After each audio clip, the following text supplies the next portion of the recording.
Hello and welcome to today's webinar, AXN Conversation, Contextual Targeting for a Cookieless World. My name is Ricky Bijlani. I'm the Senior Director of Marketing here at AUDIENCEX. I just want to thank you all for taking a bit of your time out of your day to join us. I'm going to give this just a couple of minutes to let people finish joining us. And while I do, I'll go over a couple quick notes before we get started. First, we will indeed be sending a recording of this webinar to all registrants afterwards, so everyone can look out for that soon. Additionally, we'll be taking some time to answer any questions that you may have at the end of today's presentation. So if you have any questions, you can go ahead and submit them at any time via the Zoom's Q&A feature right at the bottom of the interface. We'll have some poll questions during our conversation as well.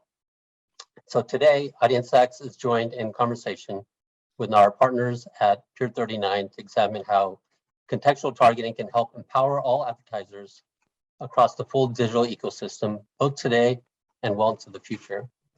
Here to guide us through a bit of that today, I am pleased to introduce our speakers from Pier 39, Jeremy Ozen, who is the Senior Sales Director, and Brian Coe, who is our Chief Commercial Officer at AUDIENCEX. I'll be your host moderating our webinar today.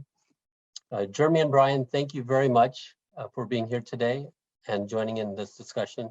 I know it's going to be great. Before we dive into our conversation, if you can briefly introduce yourself, including your role and background. Brian, you want to go first? Jeremy, as our guest, please do. Oh, okay. Well, first I want to say thanks to AUDIENCEX for inviting us, Pier 39, for me to join. And just on me, so yes, I'm part of Pier 39, personally responsible for East Coast and West Coast sales. Pier 39 is an independent company that used to be owned at one point by Seismic. I was also part of the team that took it independent from Seismic. So we've been independent since August of 2019. And then prior to that, I was also in programmatic as a founder of Vistar Media, which is a programmatic digital out-of-home platform. So been in and around programmatic and sales for, I guess, 10 years, close to 10 years. So without giving away my age. Fantastic. Well, thanks, Jeremy. Always a pleasure, and thanks for joining. My name is Brian Coe, Chief Commercial Officer for AUDIENCEX.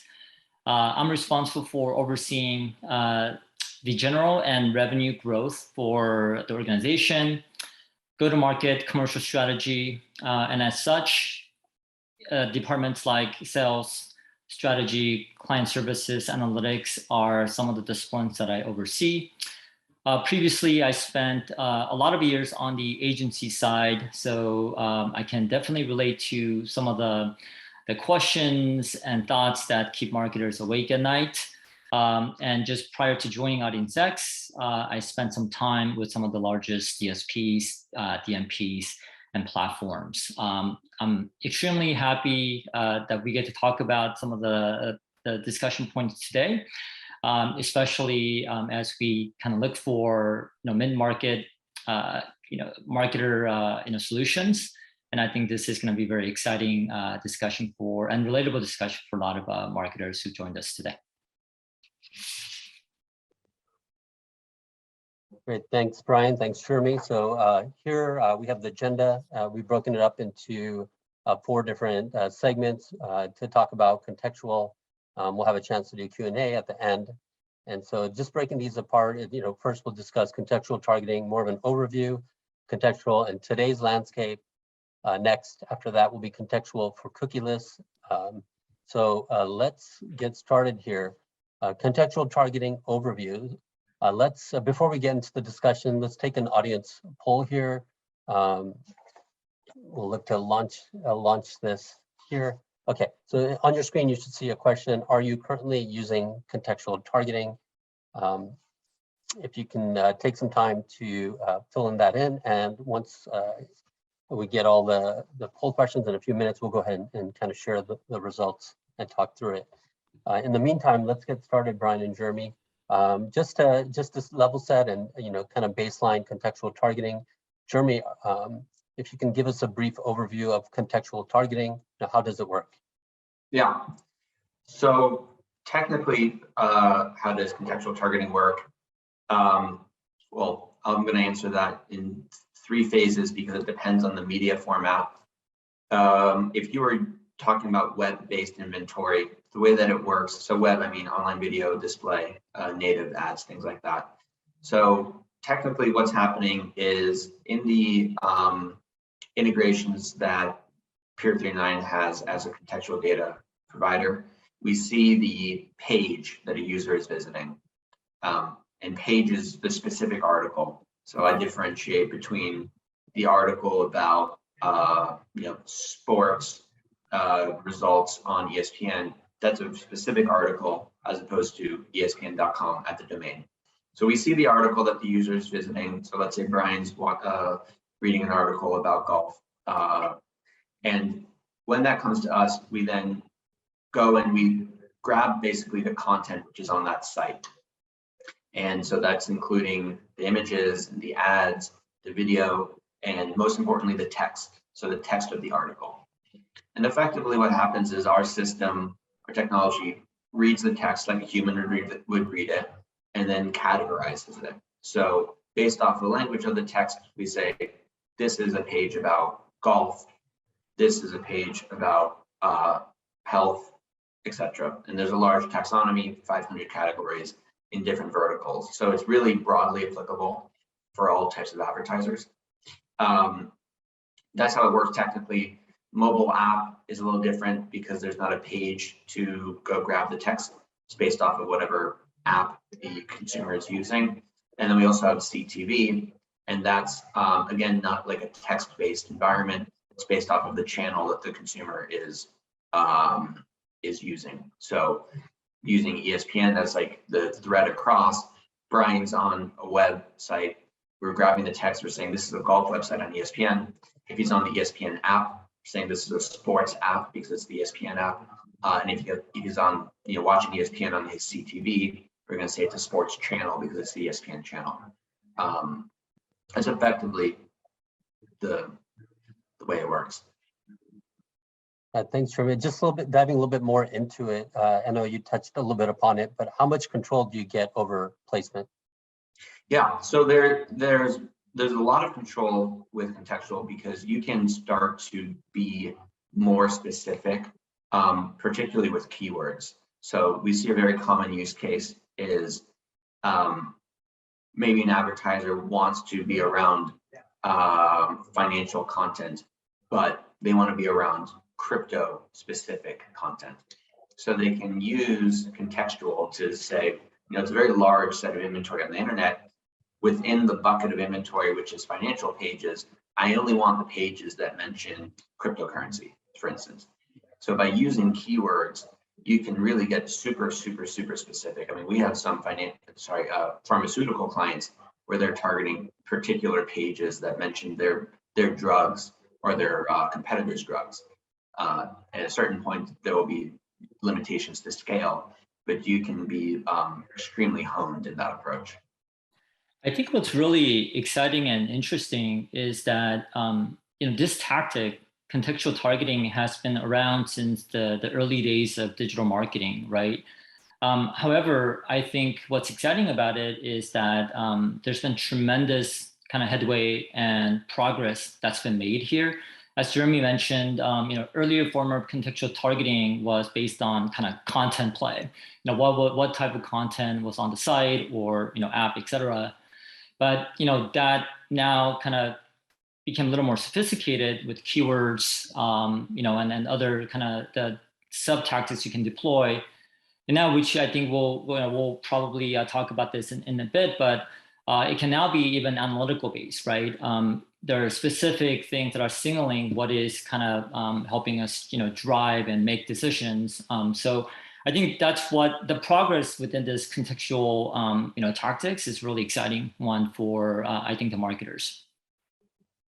Thanks, Brian. Can you share a little bit more about, the strength of partnership with AUDIENCEX and Peer 39?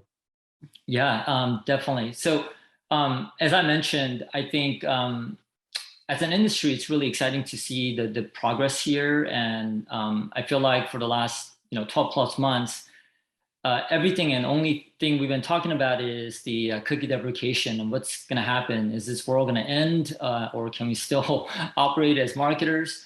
And happy to share that there will be light at the end of the tunnel. And I think partnerships like Peer 39 and AUDIENCEX, there's a definitive solution that we can deploy, and that solution is something that we can go to market with today. So as I mentioned, from its simplest form of content, based targeting to keywords, and now taking specific contextual analytics signals to say, how is our sales performing? How is our conversion in specific sort of content or context buys or campaigns we're activating?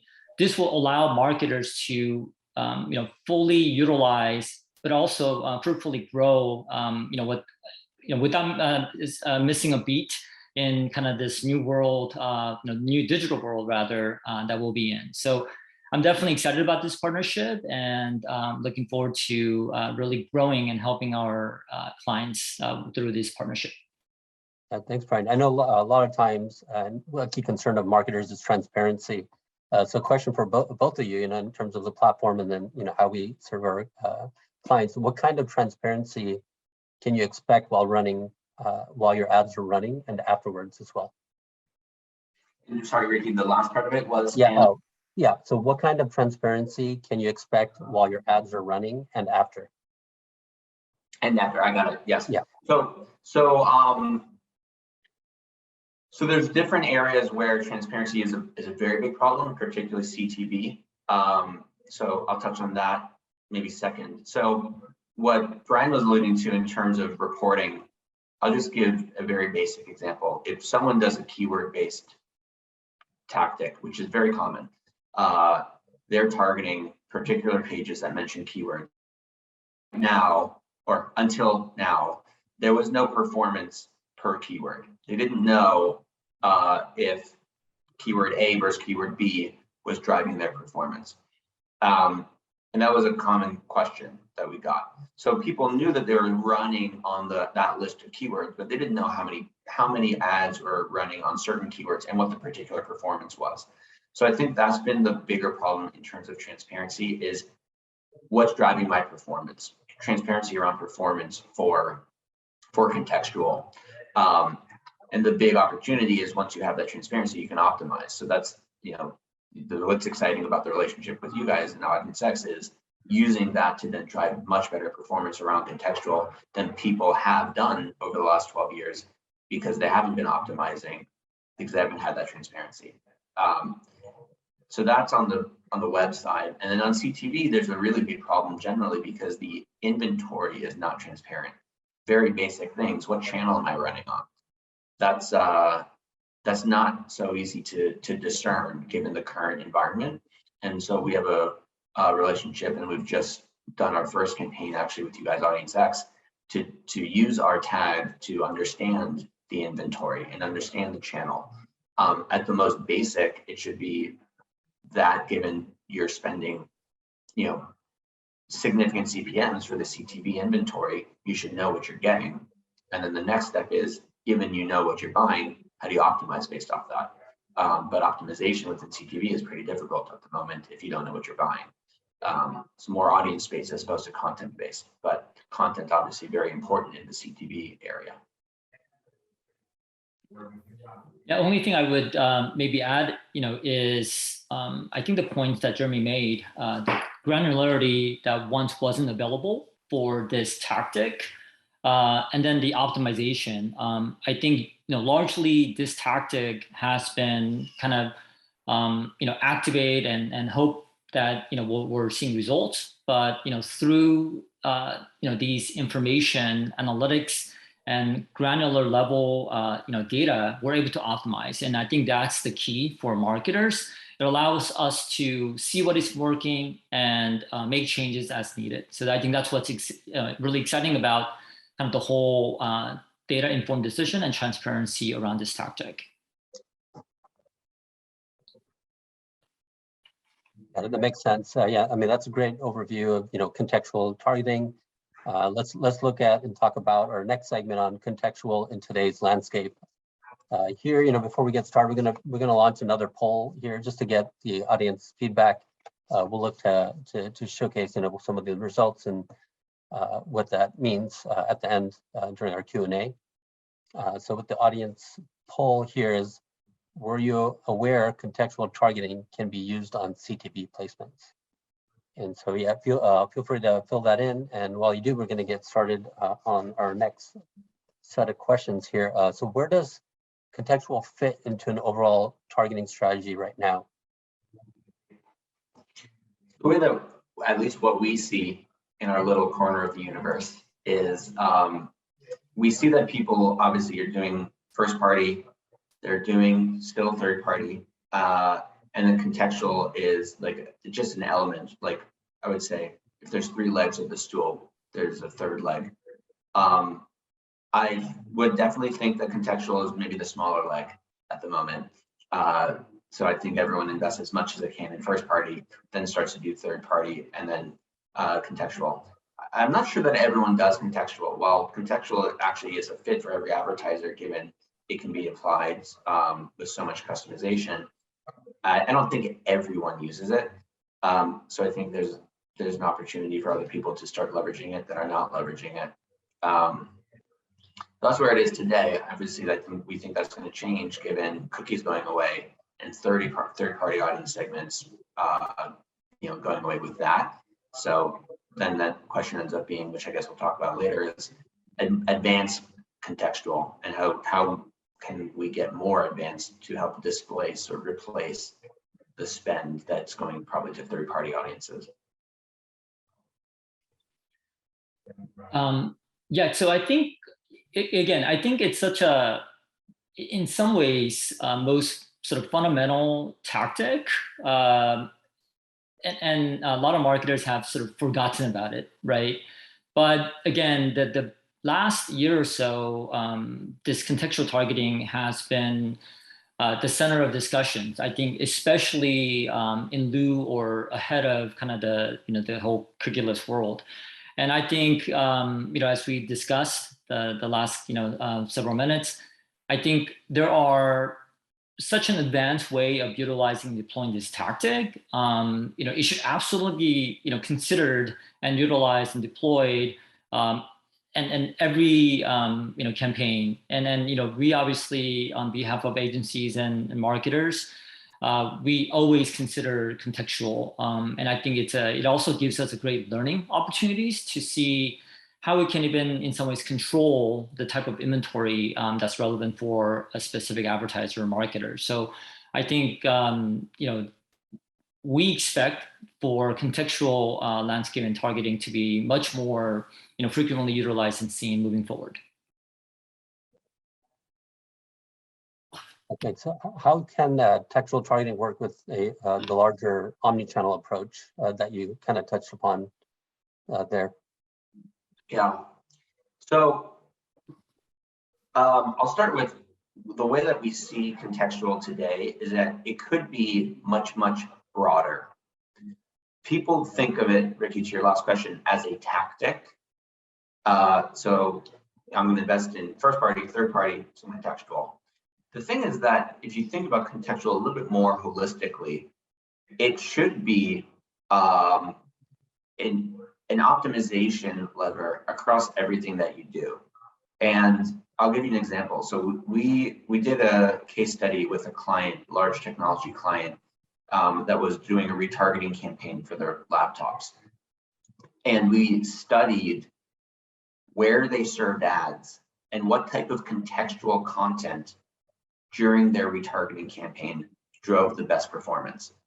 And so it was a set group of users, all first-party users, showed intent, went to the site, retargeting those users.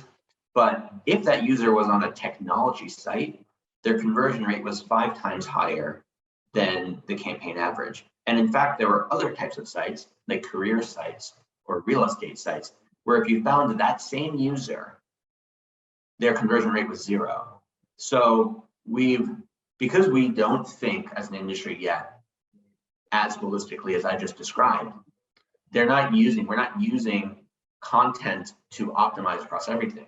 And the fact that a retargeting campaign could be optimized, and we saw like a 30% lift if you started to reallocate from content that didn't drive any conversions to content that did, is crazy, because everyone thinks first party is like the best performing tactic. I mean, which it is, but the fact that there's low hanging fruit by thinking more omni-channel and thinking about it that way, Ricky, as you described, I think there's just a lot more opportunity to, as opposed to thinking about things in silos, to think about content and context as a more holistic approach to where you serve ads. And it should be true everywhere. Like for my retargeting, is there content that doesn't perform? If so, I should get rid of it, as an example. Yeah, completely agree with that. So, if we think about content, and that relates to obviously, contextual kind of tactic, it's all about the consumer journey, right? After all, we as consumers, we're always consuming content, media, or, relevant information in various screens and channels, right? And so what all that is at the end of the day, omni-channel strategy based on user journey. So if you think about that, it comes down to not only the efficiency, but effectiveness that Jeremy was referring to.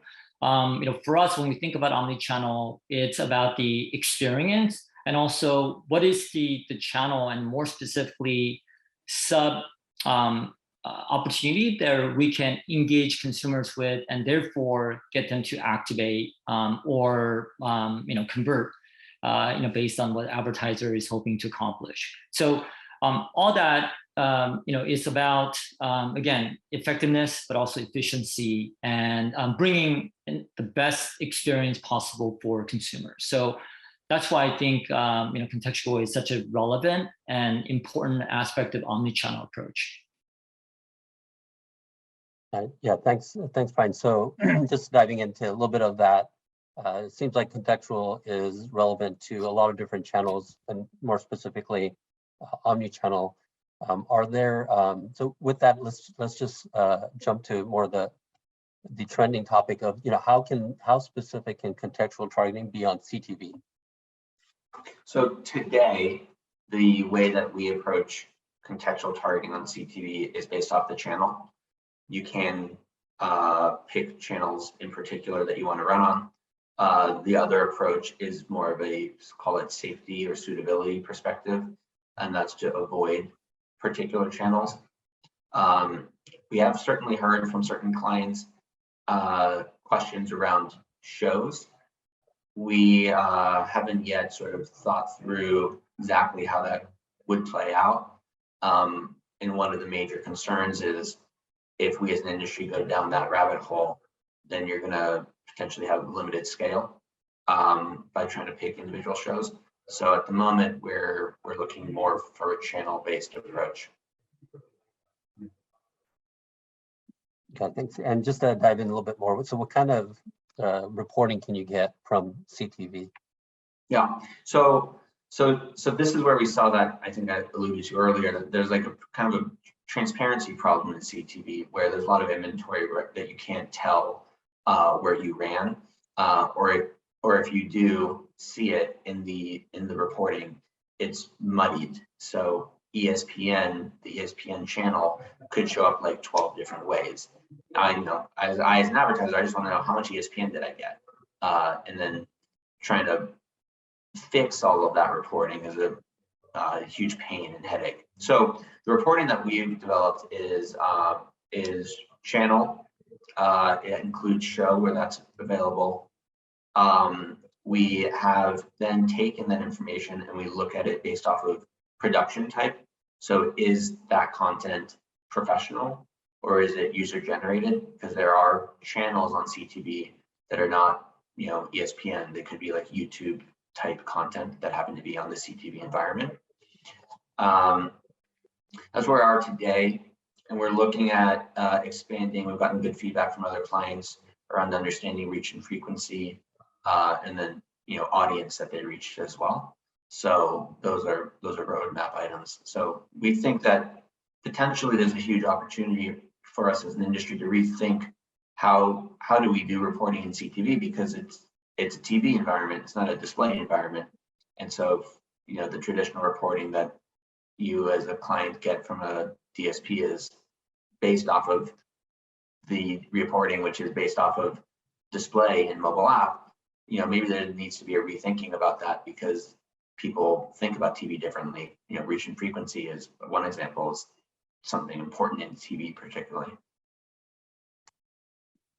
Yeah, I think the CTV is a medium that in the last year or two just blew up, and I think it's really exciting to see contextual analytics around this medium and channel. And as Jeremy said, I think we'll see much more advancement and improvement for this channel. But kind of going back to what we were just speaking about, I think it's important to think about CTV in the context of overall omnichannel, right? Because CTV is again, one of the big channels that consumers are kind of flocking into right now. But we do have to still think about the overall kind of the tactic and strategy. And I think this is where, again, through partnerships with Pier 39 really allows us to get that holistic view of our tactic strategy in place. So I think for me, supporting marketers, that's probably the most exciting part about it. Great, thanks. And last question before we jump over to our next segment is more along the lines of the mid-market and challenger brands. How can contextual benefit mid-market and challenger brands? Go ahead, Jeremy. Nope. Generally, Ricky. You're saying generally, Ricky? Oh, in general, yeah. How can it benefit? I've got one, and then Brian, it looked like you wanted to jump on it. I think there's one thing which is quite interesting, is that people that want to get the most out of their dollars and most efficiency, contextual is a very efficient way to buy. First of all, the cost of the data is much lower than the cost of the data when you buy third-party audiences. The other thing is that the usage of third-party audiences means that you typically end up buying basically any user on Google Chrome. And Google Chrome is about 50% of the market. But there's another 50% of the market, which is users on Firefox, or users on Microsoft Edge, or Safari from Apple. Those people effectively kind of get shut out of the market when people do third-party audience targeting. So the CPMs for those users is much, much lower. And because there's not really as much cookies in those environments, the best way to target there is contextually.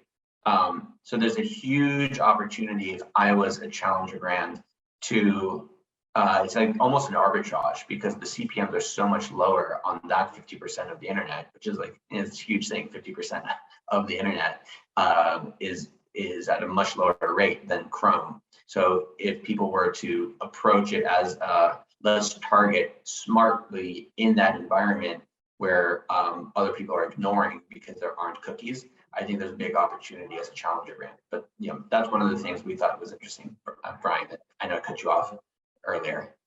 No, not at all. That's that was a great point of view.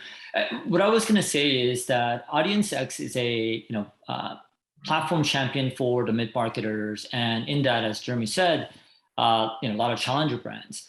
And if I were a challenger brand, the thing that would sort of keep me up at night is, how do I compete with larger competitors whose budget may be much bigger than mine, right? So I think at the end of the day, it comes down to kind of effectively utilizing the dollars that I have. And I think, again, the information we get from contextual can help marketers get that. So I think, again, if we are talking about mediums like CTV, it's traditionally been a very expensive, and TV as a medium has been set aside for the largest of the marketers, right, traditionally. But I think programmatic digital and CTV specifically has changed the game. And it allows smaller, bigger, any size marketers to now take advantage of that screen. And to the points that we discussed, contextual and signals that come from this, like Peer 39's tools, it really allows them to stretch those dollars even further. So I think that's what is, again, exciting. It's an equalizer.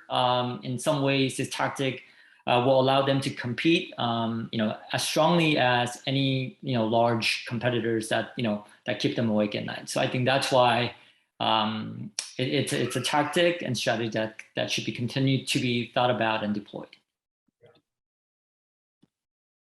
Great, thanks. So let's, with that, let's jump over to our last segment on contextual for cookieless. Once again, we'll run a poll here shortly on this section, and we'll look to go over it. You should see the poll on your screen. Have you started preparing for third-party cookie deprecation? While everyone is answering that, we'll go ahead and get started with our some of our discussion. So with this, how can contextual best be leveraged as we continue to move away from third-party cookies?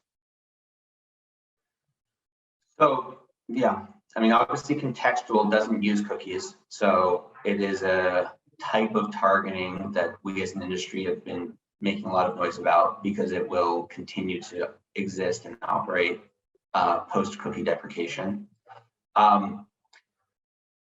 One of the things that we encourage clients that really want to get ahead of the curve is to start running campaigns now that have audiences that they know perform, and use the contextual reporting and analytics to understand that audience. So going back to that retargeting example for that technology client, they now know for their retargeting campaign for that laptop that there's certain types of sites with certain characteristics where those users perform the best. And the reason it is important to do that analysis now is because when cookies go away, you won't be able to target those audiences. So, if we fast forward a year from now, no cookies, someone shows up and says, I want to prepare for my contextual, you don't have the knowledge, or you don't have the existing segments that that perform well in order to study. So you've got to sort of like start from scratch again and start to understand performance, and then understand the contextual signals that work.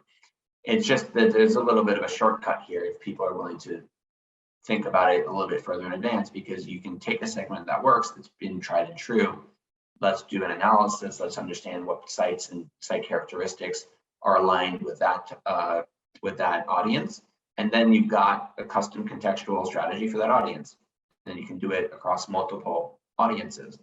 So there's a benefit to doing your homework, I would say, ahead of time.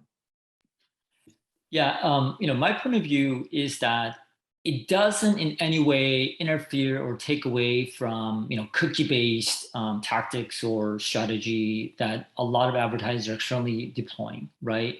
That being said, and Jeremy made a really great point that you're only gaining from these contextual-based tactics that you're launching, and as marketers kind of prepare for this post cookie world, I mean, at the simplest stage, it'd be a great comparison. How is this similar or different than simply and only utilizing cookie-based strategies versus contextual, and what does it look like when you kind of overlay both? And then, as again Jeremy alluded to, you now then have a wealth of information to deploy and utilize come kind of post-cookie world for advertisers, right? So I think it's a amazing kind of learning and data information tool that can absolutely get marketers ready for this post-cookie world. Got it. Thanks, Brian. I know you touched upon the data that we can collect now. Is there any more information in terms of like what other types of data holistically should marketers start to collect in order to target audiences contextually? I don't know if there's that much that a marketer needs to go do today, but some of the things that we've been thinking about to help support marketers is context has been thought of as the article of the page, but there's a lot of other things that are still context that are relevant. So I'll give you an example. How many ads are on the page? Whether you're serving to a financial page that has 3 ads or 7 ads, that's a different context. Still a financial page, but for the user, if it's a cluttered page, that's different than a clean and beautiful page. So that's a contextual data element that we collect and that should be taken into account and analyzed. And then as we're thinking a little bit forward, context also has to take into account, I guess, the consumer. Like, where is the consumer? What time is it? What type of device are they using? So, rolling this forward, this is roadmap, not yet ready for prime time. The financial client that I was just using as my example, if you serve on financial sites, is it better to do that in the morning versus the afternoon versus the evening? Is it better to do that in the evening on a desktop versus mobile? There's different types of consumers that you're really trying to reach at the same moment in time. And so if you think that your core audiences have certain characteristics, they're high household income, they work in downtown areas, they commute, and they're going to be on their phone in the mornings reading financial news, that's a good connection point. You want finance, you want downtown geographies, you want morning, you want mobile phones.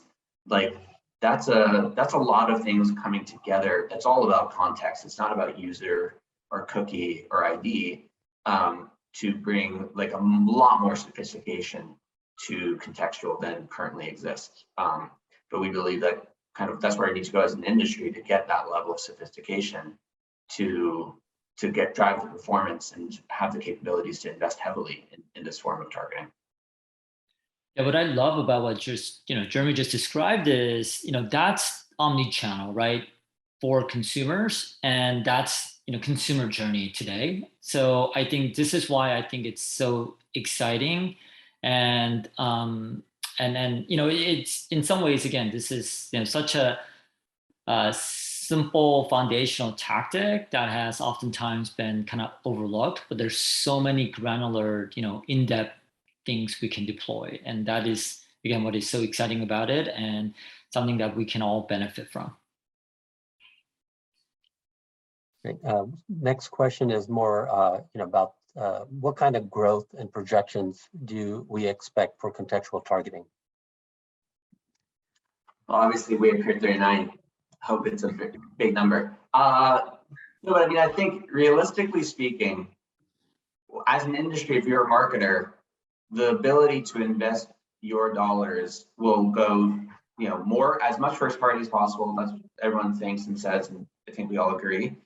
Then as cookies go away, context should benefit, given it doesn't use cookies, and it will be a continuing tactic. And then, as much as I hate to say it, probably a lot of money is going to go to players like Google. I guess Facebook, if Apple lets Facebook survive. But those guys are not going to be as impacted by cookies going away. So, we obviously would love it to be more contextual, but we're not going to be so naive to think it all comes here. But I think there will be a lot of growth here. And then there'll be more money probably to the big walled gardens. And I think one thing to keep in mind is it's important to have a contextual strategy, because at the end of the day, we're all reliant upon Google and Facebook.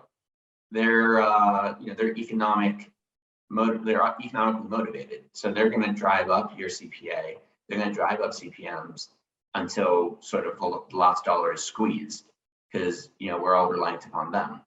At least for contextual, you have a competitive edge. You've got some insight. You've got some strategy. You've got an ROI that you can achieve because of your insights that other people don't have.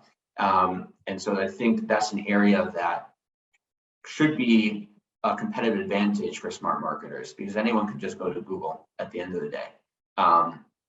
But within contextual on the open web, being smart about it, if you find pockets to target that no one else is seeing, and that can drive tremendous ROI, that's areas of arbitrage, areas of opportunity.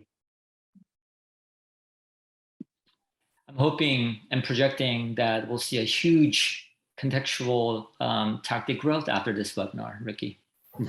Yeah, I know we've been seeing a lot of that on our from our client side as well.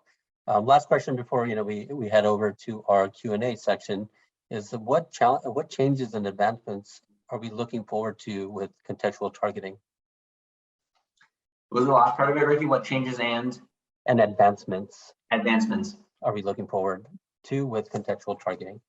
I think the big thing from our perspective is understanding how the different things that are contextual, as I mentioned, the language on the site, the structure of the site, that was the number of ads, things like that, the user context, location, time, device, bringing those all together. I mean, the data exists today, but it's bringing them together to then say, that is how we can target now contextually. And you can imagine it would be an absolute nightmare for a trader to try to set up mornings on financial sites, on mobile phones in this market. So it needs to get automated, which is going to then make the execution of it and sort of adoption of it easier. So I don't think there's that much argument about whether these are sort of data signals that make sense to combine. It's more about, okay, let's do it in a way that everyone has minimal headaches and is operationally feasible. The two keywords that I kind of recently learned and adopted are contextual analytics, right? I think contextual, again, traditionally largely has been thought about kind of the qualitative, it was about the content and the maybe perhaps sentiment and what it was saying about the what consumers are reading or consuming. But I think that the word analytics, changes the game, and it's becoming analytical and it's becoming data driven, right? So now not only is it content, but now we have numbers and analytics to kind of support those, decision making for marketers. So again, I think that's why there's going to be so many opportunities for, I think, changes, improvements, optimization, and advancement, which I'm so excited about, because again, this can go in so many directions, and efficiency, effectiveness for marketers, especially the mid-marketers that AUDIENCEX supports.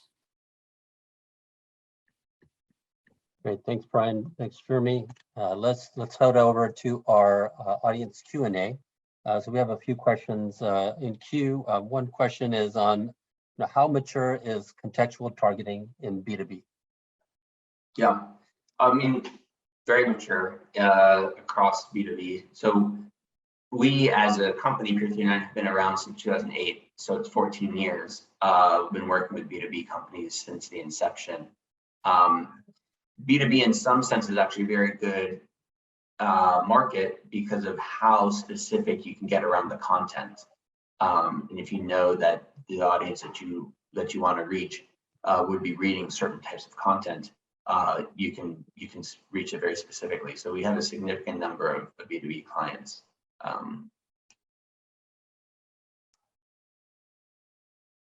Great, thanks, Jeremy. Brian, do you want to chime in on that, or if you can? No, I think that was great. Okay. Well, only thing I would add is I don't think we should look at it so much as a B2C versus B play. I think again when you look at the simplest form, the tactics and sub-tactics translate over, both kind of sides of the coin. So I think it's, as Jeremy alluded to, there's a ton of kind of knowledge and historical that partners like Pier 39 has on B2B categories. So I think it is something that we can actively and currently deploy as kind of the go-to-market strategy. Got it. Yeah, I know from my experience in the B2B world, a lot of times, when I joined AUDIENCEX and all the great work that we do for our B2C clients, a lot of that in terms of what's available for B2B in terms of platform is the omnichannel approach. And so I think that part is lacking or not as mature in terms of doing contextual more from an omnichannel approach. It is more like channel tactic from my experience. Okay, next question is, how does machine learning and AI come into play?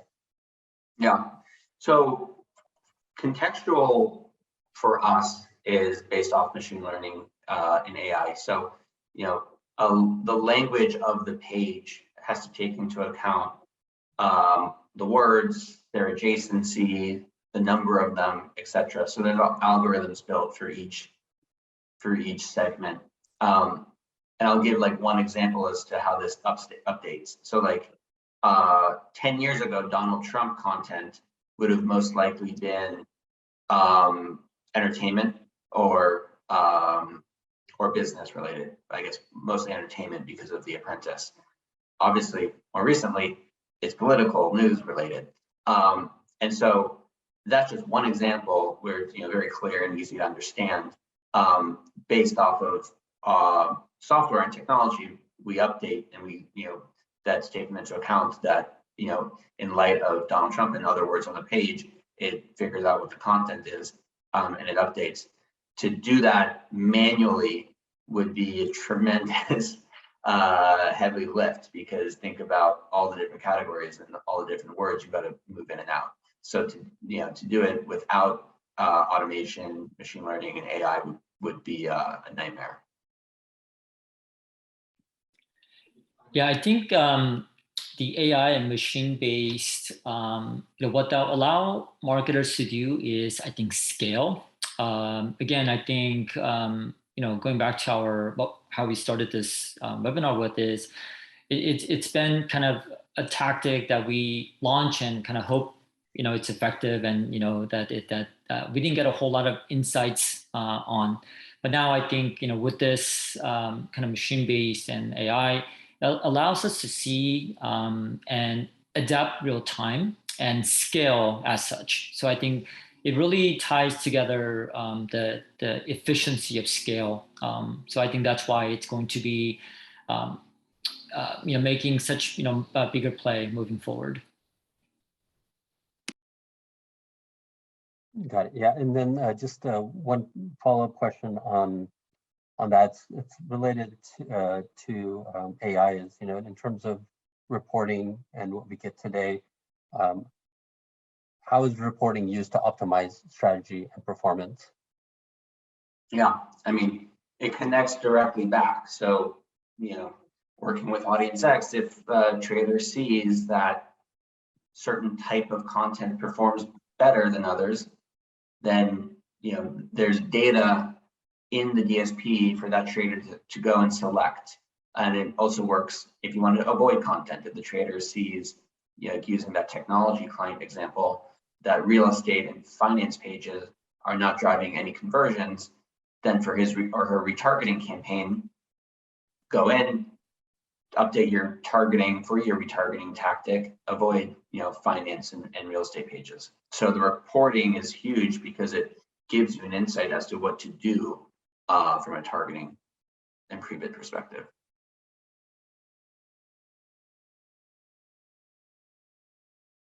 Great, thank you. And then with that, we'll let's go over some of our poll questions here. I can't put it on the screen here, but let me go ahead and just read it out in the percentages.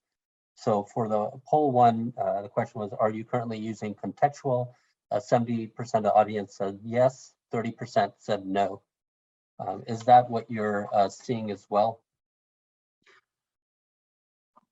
You know, it's an interesting question. I mean, because we have somewhat of a skewed view because we talk a lot to our clients that are using it in very, very fresh conversations. I would say, yeah, that probably seems about right. Like most people do it a little in some way, but the level of investment, like those 70% of people that how much they invest in it also has a a dispersion. But I think that sounds about right. 30% doing none. Yeah, I think joking aside, I do think we're gonna see a lot more adoption, readoption, I should say, of contextual, strategies and tactics. And not to steal your thunder, Ricky, but I think the second poll question was around CTV. Where is the audience aware that contextual, could be utilized on CTV? And it looks like most of the audience, didn't realize that was possible. I think 70% said they didn't know that was possible, right? So I think, again, through these, thought leaderships, learning opportunities, webinars, etc., I think, we'll see much greater adoption and use of contextual across all channels, including obviously CTV. So I think it's going to only continue to grow and see bigger adoption rates.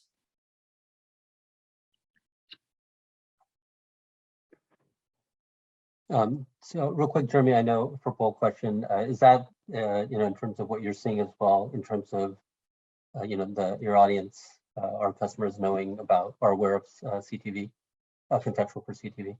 Yeah, it seems right. I mean, because we're educating people because, I mean, you can go buy direct from publishers and ask them for certain types of content and channels, but that's not necessarily contextual.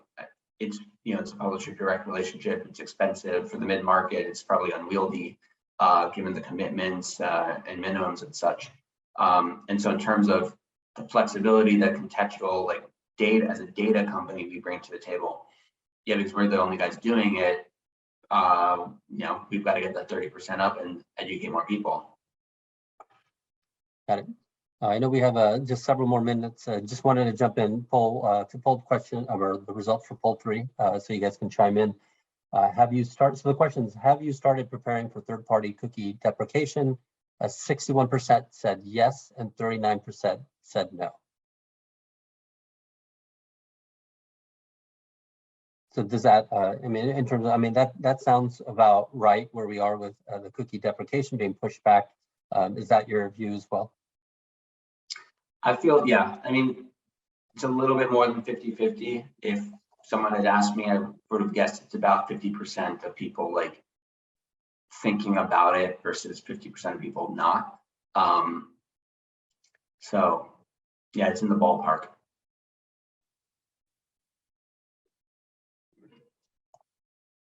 Great, thank you very much. We're up against time here, so thank you, Jeremy and Brian, for participating, and thank you everyone for attending today's session. With a cookieless future just beyond the horizon, marketers have effective solutions available to solve this issue while maximizing performance outcome. With future-proof approaches like contextual targeting, advertisers of all sizes can optimize their strategies, now ensuring they continue to perform as the digital landscape evolves. With that, if you have any questions, feel free to reach out to us or to Jeremy. And we'll also be sending a recording of this webinar to all the registrants afterwards, so everyone can look out for that soon. With that, again, thank you everyone, and we will see you on our next webinar. Thank you, Jeremy, for joining. Thanks, Ricky, for hosting. Thank you, AUDIENCEX.